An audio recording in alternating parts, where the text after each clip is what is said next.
Thank you for coming back to another Hamza Khan show video. Really appreciate you guys coming back. I do apologize for not uploading recently.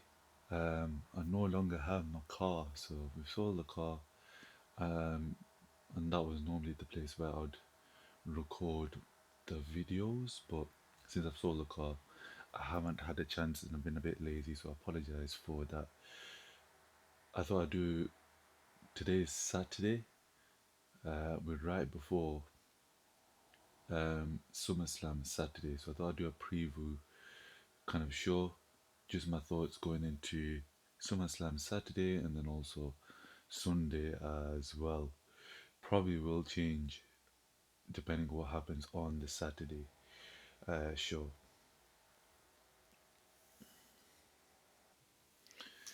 As I was saying, so I'm gonna do the SummerSlam preview. I'm just gonna go through the Saturday card first because Saturday is very stacked. I think Sunday is quite good, but Saturday is definitely more stacked than I would say the Sunday show. Um, First off, you've got the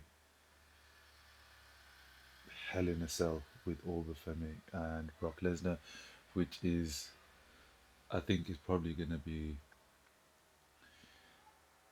the most memorable match on the card. That's what this SummerSlam is gonna be talked about. I think the build up towards it has been okay.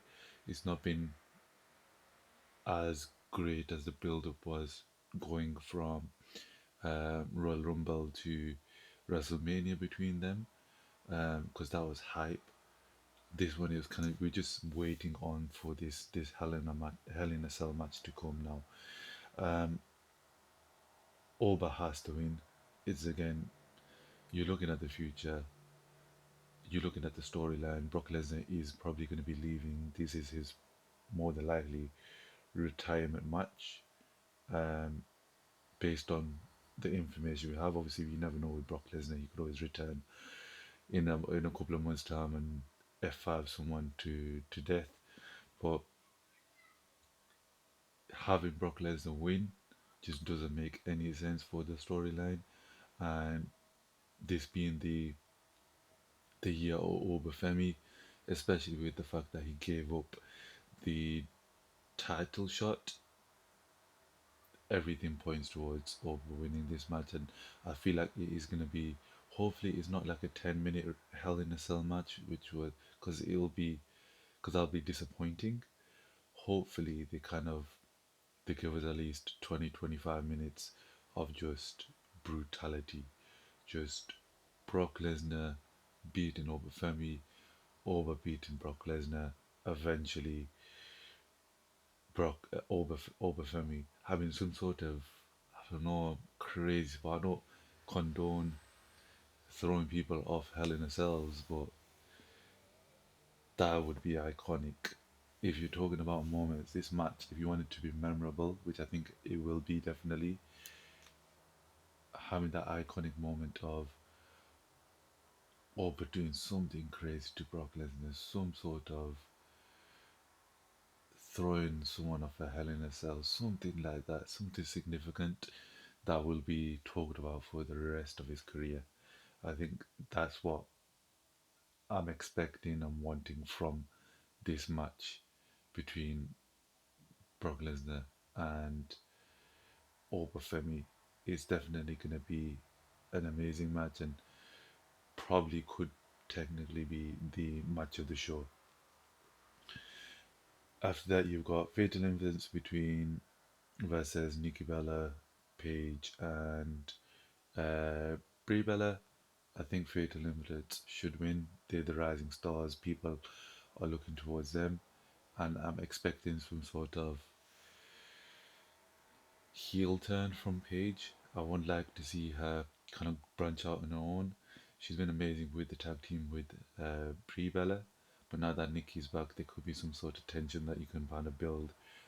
We can have Paige turn on them, have some sort of storyline with Paige and Nikki Bella or Brie Bella, and then from there have Paige as a heel on the main roster, looking towards that WWE Women's Championship or World Championship, being that contender, being that kind of face of the division, one of the faces of the division.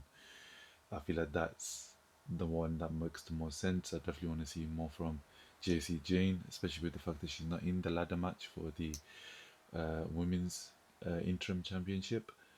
Having her to get the pin over someone, either one of Brie or Nikki Bella or Paige, would be an amazing moment for her going forward. You've got you've got Usos and Fatu versus Solo Dolo, the man they call L.A. Knight, and the man Royce Keys. I've had like a couple of like predictions and kind of storylines going off this match, and the amount of time they've kind of spent building this match. I really want Solo and LA Knight and Royce Keys to somehow win,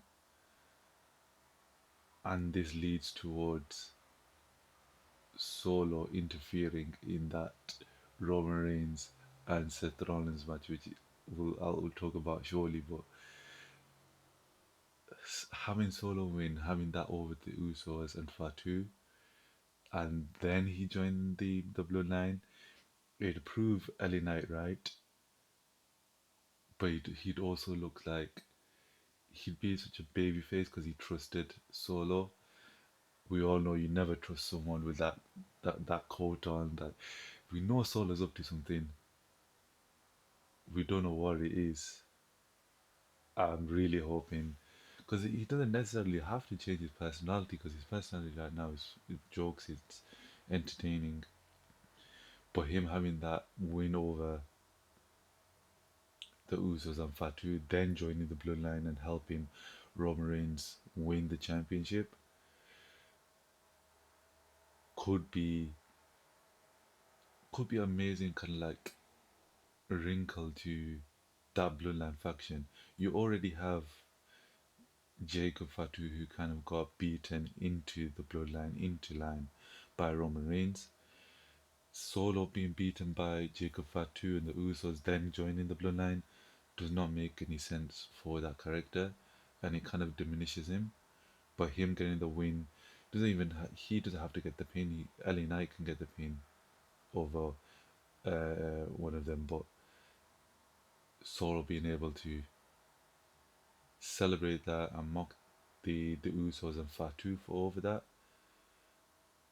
could be something really good and really amazing. I think, especially with the fact that Solo offered his services to Seth Rollins, having Solo come out in that match, everybody expecting, well, Seth expecting Solo to help him. He doesn't. Roman Reigns gets the win. It's not the win that he wants, but at the end of the day, a win is a win. You've still got in the back pocket, you could always have another match between Seth and Roman, but if you don't, it doesn't really matter because you've got the storyline built in for the bloodline going forwards with LA Knight. So I want Solo Dolo to win. You've got Liv Morgan versus Io Sky. Io Sky should win. Liv Morgan has been a little bit. She's been entertaining and she's been really good, but she's as a champion, she's not really done much. If I'm being honest, they've not really done anything with the Raquel and Roxanne storyline in the Judgment Day. They've kind of they always kind of build that and then they stop and then they build it and then they stop and then they build it and then they stop and then they don't go anywhere with it. So I feel like give Io the championship and Io goes on a run for the next 3-4 months, just having banger matches after banger matches.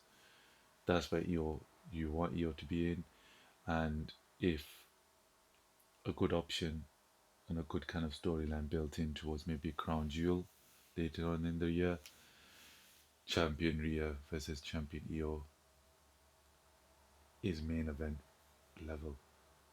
It's top tier.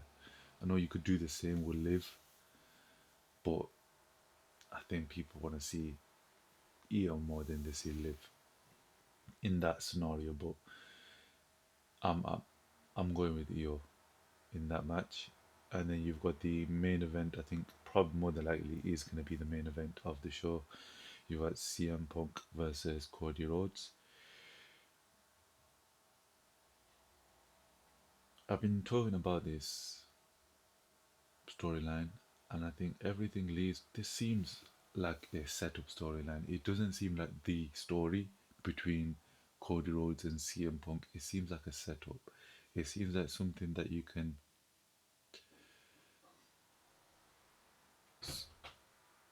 something that you could refer to later on down the line, but isn't the. There hasn't been enough meat. There's not been enough confrontation so far between Cody Rhodes and CM Punk. I know they've had them back and forth, and CM Punk said, "You just Dusty's kid," and Cody Rhodes talking about how he's everything CM Punk said he was gonna be, and he did it. But it's not. It hasn't hit as. It's not been to the level of they had a face to face. I think a couple of years back with CM Punk, Cody as the champion, and CM Punk coming out to not necessarily confront but talk to his friend, and then it got intense. The crowd got quiet. They had that back and forth. Cody said, "I'm not chasing you, you're chasing me," and that was the intensity that I think people want for this storyline. We haven't got it because of the "are we friends, are we not friends" aspect to it. So I would go with CM Punk winning this match to have that one over Cody Rhodes, so that they can go from there and build maybe a WrestleMania match between them. And then at least you've got Cody's got something, CM Punk has something, and that can kind of crescendo at maybe a WrestleMania match between them. But overall, I think, oh, I forgot to mention as well, Nick Aldis versus Gunther. I've been, the one part of my mind I want to see Nick Aldis beat Gunther. Hey Gunther. But if you're being, thinking logically, if you think it the right way, Gunther is gonna beat Nick Aldis. What I wanna see, what I expect to see is Nick Aldis get put to sleep. They have a good match, a good 10-minute match, but in the end, Gunther puts Nick Aldis to sleep, and that's the end for Nick Aldis for the next couple of months, and maybe he returns back as GM. What I wanna see is Nick Aldis and Gunther have one of the biggest matches that they can have. Nick Aldis pushes Gunther to the limit, open to the fact that the only way Gunther wins is by pinfall. He doesn't get that submission as he's done on all his other people that he's retired. But this isn't a retirement match for Nick Aldis. It's a kind of a setup. So Gunther does win in the end. Nick Aldis has that standing ovation. He leaves, and then someone else takes over the GM position, maybe another wrestler, and then when Nick Aldis returns, they have a match. That's the match where Nick Aldis is able to win, and then he gets his GM position back. That's what I want to see. Don't know who you would put into that role, but that's what I want to see from Nick Aldis. He's been really good. If you watch the interview with him and Chris Van Vliet, you could tell he really, this is a big moment for him. So in order to build off that, I think him losing here so you can protect Gunther as that big monster, but then pouring it in a way where you can have another returning match for Nick Aldis where he's able to win, have his moment, and then continue being the GM if that's what he wants to do. Overall, I think often SummerSlam Saturday is always the lesser show, but this year SummerSlam SummerSlam Saturday is the um, bigger part of the 2 night show, 100%. You got Cody Funk, you got Oba, Brock, Io Liv, Gunther Aldis, Usos Fatu versus Solo Solo and Knight and Royce Keys, and then you got the tag team match with the women Fatal Limited between Fatal Limited and Nikki Bella, Brie Bella, and Paige. But you can those very easily 5 of those matches could be main events of a show. So that's how big that Saturday kind of is. Off the back of that, you've got obviously SummerSlam Sunday.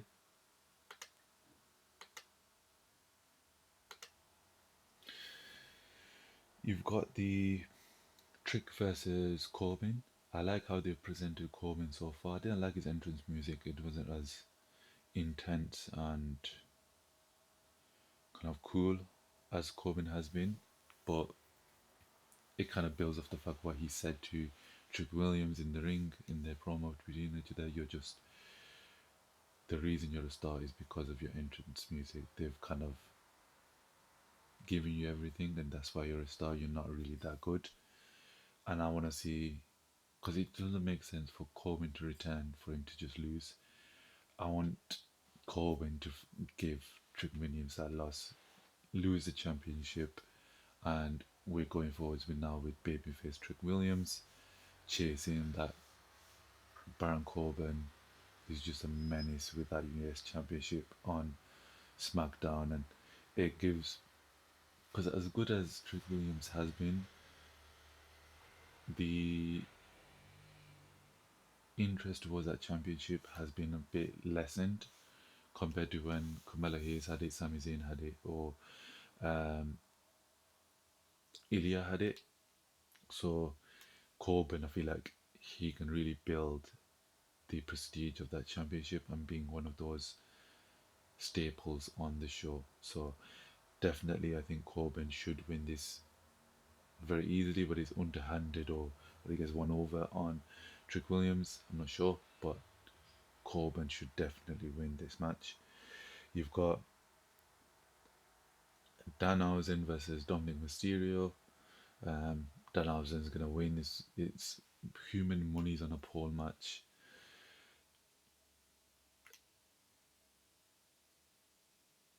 Yeah, Danhausen's gonna win.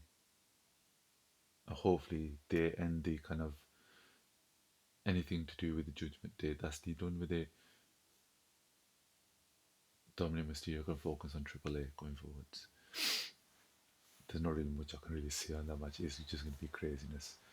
You've got the women's um, kind of leather match for the interim women's championship. Um, I don't know. I don't know why they're doing it this way because so many times when people are injured, they relinquish the title. It doesn't matter how long they're out for. But for some reason, Rhea gets to keep the championship. So why did whoever whoever before that had to relinquish in the moment, but Rhea didn't? Strange. I think that's not consistent. But if we're choosing who's gonna win that match, Charlotte and Jade will probably um, beat each other out. You've got what's her name, Lash Legend, who will probably just get knocked out herself, and then you've got Chelsea Green and Tiffany Stratton. unless there's some sort of return, so it becomes a six-way. I think who I want to win, I want Chelsea Green to win. Because at the end of the day, it's that moment where she wins the championship, but it's also only an interim championship. So she can go around on Raw as the first ever women's WWE interim champion and flex that for a while. But then Rhea comes back and she beats it. It also pushes Tiffany Stratton into the kind of limelight, and I think it would just be funny. I think if it was so funny, if maybe they could revisit that spot where you got Tiffany and Chelsea on the ladder instead of Chelsea getting pushed off, Tiffany get pushed off instead, and then Chelsea wins the championship. I feel like that would be so entertaining, and her as the first ever interim world WWE Women's Champion would be so cool for her character because technically she's won the World Championship, but it's only an interim championship, so that could be a knock on the boot, and I feel like that could just be so funny. Um, you've got Penta versus Chad Gable. Based on what I've seen, Chad Gable needs to win this match, and I think he will win this match. Penta's been an amazing champion as the Intercontinental Champion, but especially off that mask versus mask match, everything that we've had with Chad Gable, how he's been presented, his constant wins, his new entrance music, which is catching on the crowd, the love of the fans. Chad Gable's definitely winning this match. I expect a moment between where Rusev and um, Ethan Page try to interfere in this match, and then you have the two baby faces of Chad Gable and Penta kind of fight them off. But then we get back in the ring and we just have it's just a craziness, luchadorish, him using one of those El Grande Americano moves just for the kind of nostalgia of it, and then in the end, Chad Gable wins that Intercontinental Championship. His family's in the ring. They celebrate together, and it's one of those breakout kind of years for Chad Gable going forwards, being that Intercontinental Champion. And I feel like you can just have so many good matches with Chad Gable. You had so many good ones with Penta, but so many great ones with Chad Gable as champion going forwards. And that being I think his goal was when he started that journey was winning a singles championship, and him finally doing it after going through the whole experience with El Grande Americano and Alpha Academy. This makes the most sense in my opinion, and I feel like Chad Gable should win. Next match you got the Finn Balor versus Sami Zayn match. I'm kind of in two minds in this match. Either you go with Sami Zayn and we build on that storyline going forwards, and he gets that opportunity against Punk afterwards, or you go with Finn Balor because he's got so much momentum behind him. In my opinion, and I think for storyline purposes, I'm not sure. I could very easily see it going out as a no DQ and no wins because I want Sammy to win. I also want Finn to win, but I don't want Finn to win and then have the championship opportunity and then lose again. But I don't mind if that happens to Sami Zayn. I think I'm gonna go with Sami Zayn. Sami Zayn wins with he wins dirty. He doesn't win clean. He wins some sort of like underhanded way.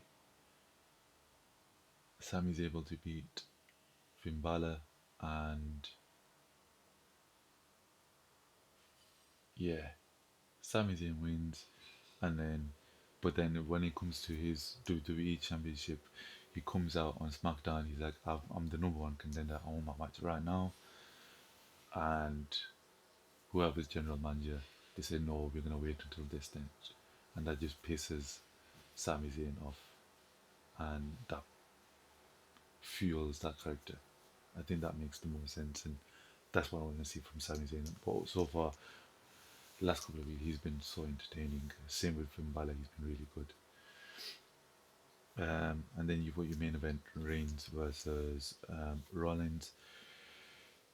As I mentioned before, Solo Dolo's gonna interfere. The feud so far, I feel like it's been decent. I feel like the first face to face, no, the second face to face where they did the contract signing was probably the best confrontation between them. But I truly expect Roman Reigns to win over Seth Rollins. He's got the momentum. You've got the Bloodline story in the background. You've already got people in place for Roman to go forwards to face with LA Knight.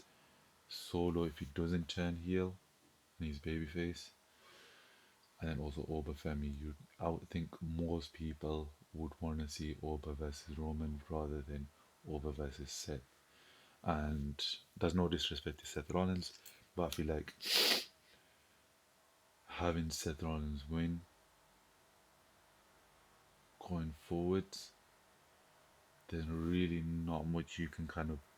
There's loads you can do, obviously, but there's more interesting things to do with Roman Reigns rather than Seth Rollins. So I'll probably pick Roman Reigns to win. Of the two shows, I think definitely that Saturday show is probably the biggest show. If we're looking at SummerSlam moments, when Over wins, if we do get Roman Reigns in the ring celebrating his win over Seth Rollins, and then you hear the Over music. Oh my days, that could be a moment. And yeah, that's what I want to see. Anyways, thank you guys for watching. Really appreciate it. I apologize for not being consistent. I'll try to post another video maybe Monday. Um, but thanks again. Leave a like if it was good, leave a dislike if it was bad. Leave a comment. Peace.